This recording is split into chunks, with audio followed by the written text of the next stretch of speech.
Assalamualaikum warahmatullahi wabarakatuh. Di sini kami akan mempresentasikan proyek tugas akhir kami, mata kuliah Sistem Pengendalian Manajemen dengan dosen pengampu Bapak Firmansyah Kusyasi.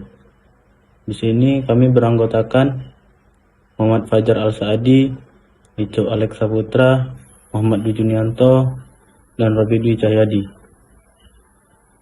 Di sini saya langsung saja membacakan pembahasan tentang bab 7, yaitu tentang studi kasus Crownwood Share Corporation. Membahas tentang rencana perusahaan untuk melakukan divisi besar-besaran.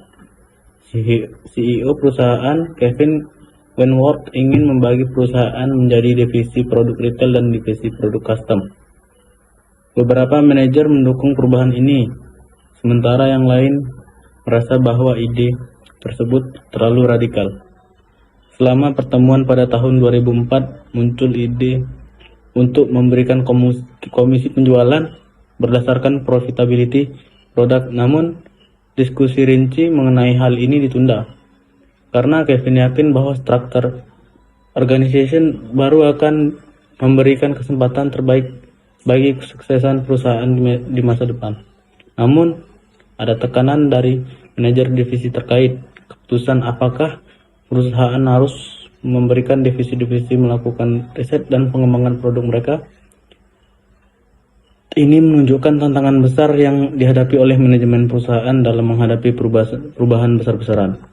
Selanjutnya, ada beberapa pertanyaan masalah terkait dengan pembahasan bab 7 ini, yaitu tentang studi kasus Crownwood Share Corporation. Masalah yang terdapat dalam studi kasus ini, yang pertama itu ada ketidakpastian dan kebingungan terkait antara rencana divisi besar-besaran yang diusulkan oleh CEO perusahaan.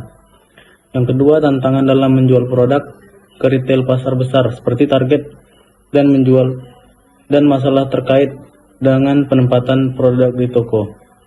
Yang ketiga, ada pertimbangan terkait dengan keputusan apakah perusahaan harus membiarkan divisi melakukan riset dan pengembangan produk mereka sendiri.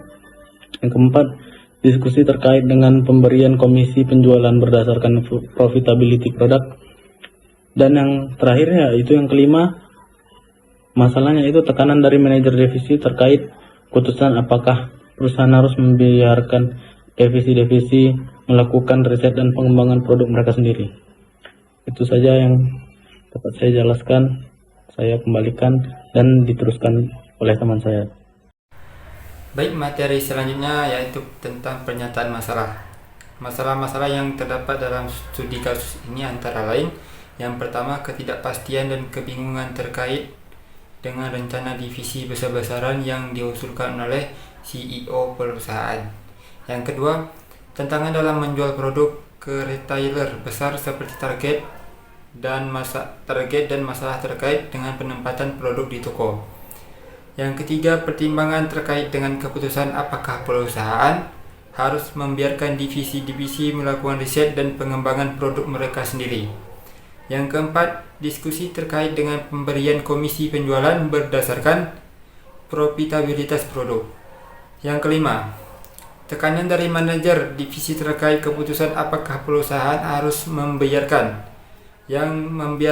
divisi-divisi melakukan riset dan pengembangan produk mereka sendiri. Selanjutnya ada saran dari solusi terhadap pernyataan dari setiap masalah. Yang pertama, any suggestion for solution on problem, ketidakpastian dan kebingungan terkait dengan rencana divisi besar-besaran yang diusulkan oleh CEO perusahaan. Yang kedua, any suggestion for solution on problem, tantangan dalam menjual produk ke retailer besar seperti Target dan masalah terkait dengan penempatan produk di toko. Yang ketiga, any suggestion for solution on problem, pertimbangan terkait dengan keputusan apakah perusahaan harus membiarkan divisi-divisi melakukan riset dan pengembangan produk mereka sendiri. Yang keempat, any suggestion for solution on problem, diskusi terkait dengan pemberian komisi penjualan berdasarkan profitabilitas produk. Yang kelima, any suggestion for solution on problem.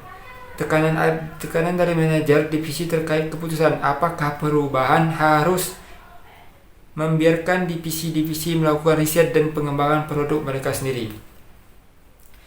Selanjutnya, untuk mengatasi ketidakpastian dan kebingungan terkait dengan rencana divisi besar-besaran yang diusulkan oleh CEO perusahaan tersebut, beberapa saran solusi yang dapat dipertimbangkan antara lain: 1. Komunikasi yang jelas. Yang kedua, keterlibatan manajer. Yang ketiga, pelatihan dan pendidikan. Yang keempat, pengukuran kinerja. Yang kelima, pembentukan tim kerja. Sekian dari saya, terima kasih. Baik, untuk materi selanjutnya itu tentang untuk mengatasi tantangan dalam menjual produk ke retail besar seperti Target dan masalah terkait dengan penempatan produk di toko. Beberapa saran solusi yang dapat dipertimbangkan antara lain yaitu: pertama, analisis pasar; kedua, kemitraan yang kuat; ketiga, pelatihan penjualan; keempat, pemantauan penempatan produk; kelima, strategi pemasaran yang tepat; enam, umpan balik pelanggan. Materi yang selanjutnya yaitu untuk mengatasi pertimbangan terkait dengan keputusan apakah perusahaan harus membiarkan divisi-divisi melakukan riset dan pengembangan produk mereka sendiri. Beberapa saran solusi yang dapat dipertimbangkan antara lain yaitu: pertama adalah analisis manfaat dan risiko; yang kedua, klarifikasi tanggung jawab; ketiga, kolaborasi antar divisi; keempat, pengukuran kinerja; kelima, fleksibilitas dan adaptabilitas; keenam, penghargaan inovasi. Materi selanjutnya tentang untuk mengatasi diskusi terkait dengan pemberian komisi penjualan berdasarkan profitabilitas produk. Beberapa saran solusi yang dapat dipertimbangkan antara lain: yang pertama, klarifikasi kriteria komisi; kedua, pelatihan tim penjualan; ketiga, komunikasi transparan; keempat, penghargaan inovasi; kelima, evaluasi kinerja holistik; 6. Pengukuran dampak. Materi selanjutnya yang ke any suggestion for solution on problem. Tekanan dari manajer divisi terkait keputusan apakah perusahaan harus membiarkan divisi-divisi melakukan riset dan pengembangan produk mereka sendiri. Untuk mengatasi tekanan dari manajer divisi terkait keputusan apakah perusahaan harus membiarkan divisi-divisi melakukan riset dan pengembangan produk mereka sendiri. Beberapa saran solusi yang dapat dipertimbangkan antara lain: yang pertama itu klarifikasi strategi perusahaan, memastikan bahwa strategi riset dan pengembangan produk divisi-divisi sejalan dengan tujuan dan visi keseluruhan perusahaan. Hal ini melibatkan komunikasi yang jelas mengenai arah strategis perusahaan dan bagaimana riset dan pengembangan produk di divisi-divisi dapat mendukungnya. Yang kedua, pembagian sumber daya, menetapkan proses yang jelas untuk pembagian sumber daya, riset, dan pengembangan produk antara divisi-divisi dan tim R&D pusat. Hal ini termasuk menentukan alokasi anggaran, tenaga kerja, dan infrastruktur yang diperlukan. Yang ketiga, kolaborasi antara divisi, mendorong kolaborasi antara divisi-divisi ini yang melakukan riset dan pengembangan produk sendiri dengan tim R&D pusat. Hal ini dapat membantu memastikan bahwa inovasi lokal dapat diintegrasikan dengan strategi keseluruhan perusahaan. Yang keempat, pengukuran kinerja, menetapkan metrik kinerja yang jelas untuk riset dan pengembangan produk di divisi-divisi yang terkait dengan tujuan strategis perusahaan. Hal ini termasuk evaluasi terhadap keberhasilan inovasi, waktu pengembangan produk, dan dampak terhadap keuntungan perusahaan. Yang kelima, penghargaan inovasi, membangun sistem penghargaan dan insentif yang mendorong inovasi di divisi-divisi yang melakukan riset dan pengembangan produk sendiri, sehingga memotivasi tim untuk menciptakan solusi baru yang bernilai bagi perusahaan.